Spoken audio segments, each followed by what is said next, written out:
Welcome to Fast Track Gains. I'm here to help you accelerate your gains. And the topic for today is training like Arnold is killing your gains. Now, this title may sound highly contentious in so many ways. After all, there's no doubt that Arnold Schwarzenegger has built one of the most iconic physiques in history. He has almost single-handedly defined what a muscular male should look like. He has set a tone for the look of superheroes in future movies. He has motivated generations after generations to devote themselves to weight training. And he for sure will go down as one of the most influential figures in human history. However, I still have to say this. If you let Arnold's most famous body parts become your most favorite training days, not only will you look small, but also you will be paying a hefty price very, very quickly. But before I talk about the reason why, please like this video and subscribe to this channel. It takes less than a second, costs you nothing, and it will help me a great deal in delivering the most efficient muscle building knowledge to the whole world. I really appreciate your support. Now, back to my video. Why training like Arnold is killing your gains.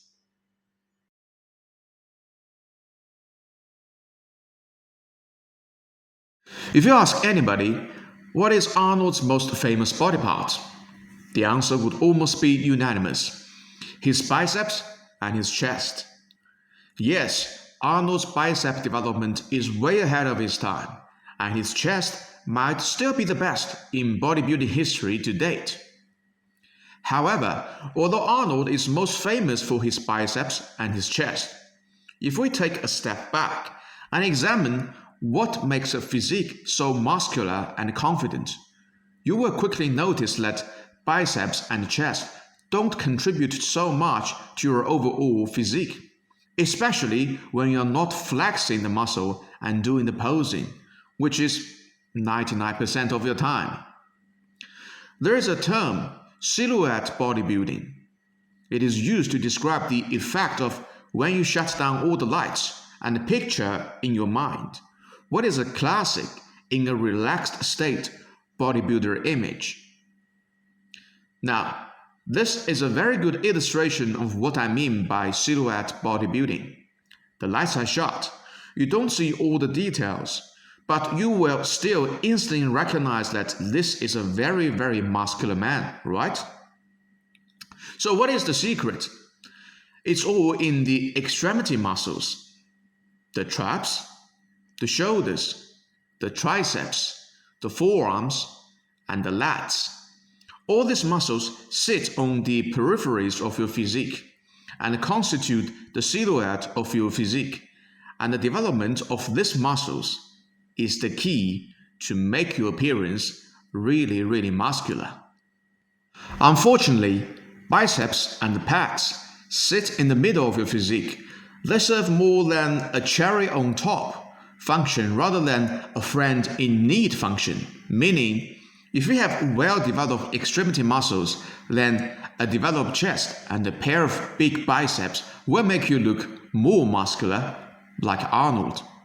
However, if all your extremity muscles are lagging behind and you only have overdeveloped chest and biceps, they will completely throw off the balance and make you look somewhat comical.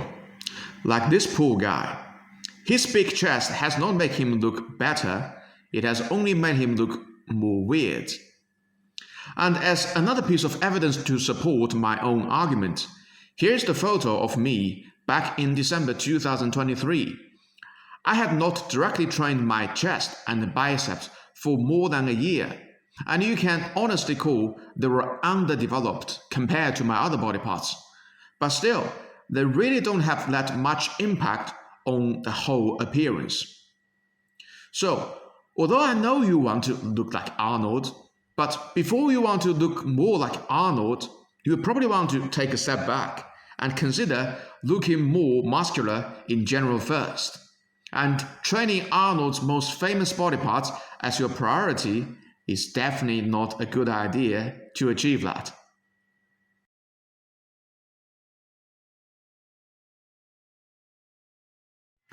Apart from not reaping the benefits of looking jacked, overdeveloped chest and biceps will also result in a horrible posture, kyphosis.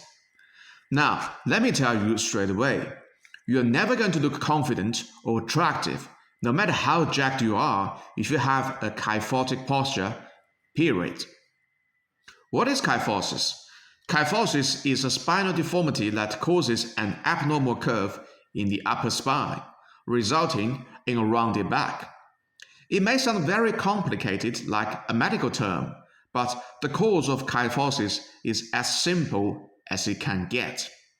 There's an imbalance between the muscles you can see on the front of your body, your chest, your front delts, and your biceps, and the muscles you cannot see on the back of your body, your rear delts, your traps, your rhomboids, and your lats. The backside of your musculature is too weak for your front counterparts, and as a result, the front musculature is going to pull your spine forward, creating this horrendous kyphotic posture. Kyphosis used to be an age thing only. As we age, everyone is going to be kyphotic eventually.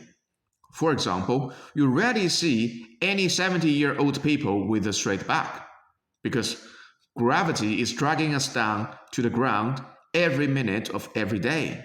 And unless you do something to counteract it, the process of being more kyphotic is not going to be stopped. However, in today's modern society, with less physical demanding jobs, more desk jobs, longer commuting time, and more technology devices, kyphosis is becoming an epidemic regardless of age. In fact, it would be really difficult to find a person with the right posture from the crowd. Case in point, this was the photo of me when I was 30 years old before training. Already quite kyphotic, and I was actually paying attention to maintain a proper posture all the time. The punishment of gravity can never be negated by just being cautious of your posture. More work has to be done to counterbalance it. Now, you may be thinking, I don't belong to the general public. I belong to the gym nation.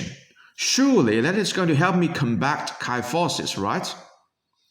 Well, unfortunately, you are likely going to get even more kyphotic if you don't know how to train properly. Just look around all the gym bros.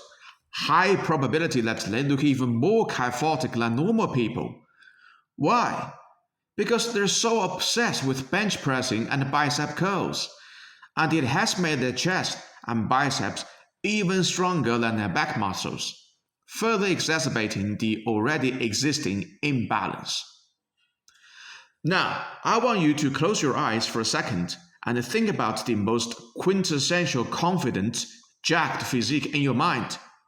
Who is he going to be?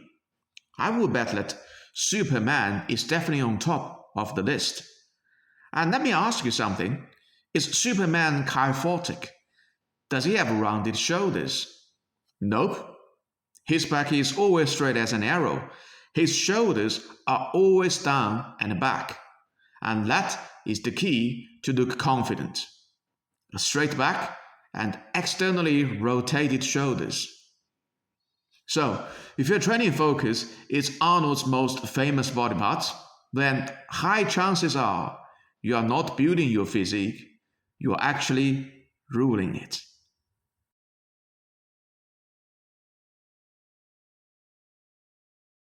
And at last, there's the issue of shoulder pain, which is almost a twin brother for kyphotic posture and an even bigger issue. If your shoulders are rounded forward during bench pressing, they will be more internally rotated. This will cause impingement or excessive stress on the rotator cuff muscles. And the reason why, if you ask around any gym bro who has been heavy benching without doing sufficient back training to counterbalance it, 95% of the chance they will tell you that their front shoulders and rotator cuffs are constantly in pain. Now, once you sustain a rotator cuff tear or shoulder injury, you can pretty much kiss goodbye to all your upper body muscles, because all the upper body exercises will involve your shoulders to some degree. So, please, for the sake of your shoulders, lay off some enthusiasm on bench pressing and do more back work. The same thing goes for biceps. There's a whole swath of issues you want to contemplate before you want to consider bicep as your training priority. Number 1, the shoulder pain.